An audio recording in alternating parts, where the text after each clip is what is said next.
ദിവസം ഒന്ന് അറഫ ദിനമാണ്. അറഫ ദിനം കഴിഞ്ഞു പോയി.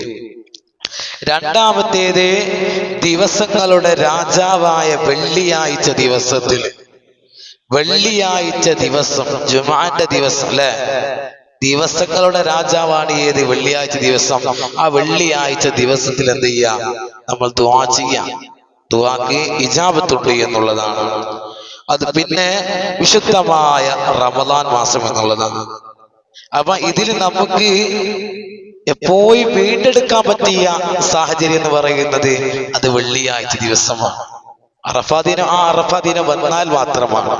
വിശുദ്ധമായ റമദാൻ മാസം അത് 11 മാസം കഴിഞ്ഞിട്ടായിരിക്കണം റമദാൻ മാസം വരേണ്ടത്. അങ്ങനെയാണല്ലോ. അപ്പൊ വെള്ളിയാഴ്ച ഓരോ ആഴ്ചകളിൽ വെള്ളിയാഴ്ച ദിവസം ഉണ്ടല്ലോ. അപ്പൊ വെള്ളിയാഴ്ച ദിവസത്തിൽ എന്ത് ചെയ്യാം? നമ്മുടെ ഉദ്ദേശങ്ങളൊക്കെ പറഞ്ഞുകൊണ്ട്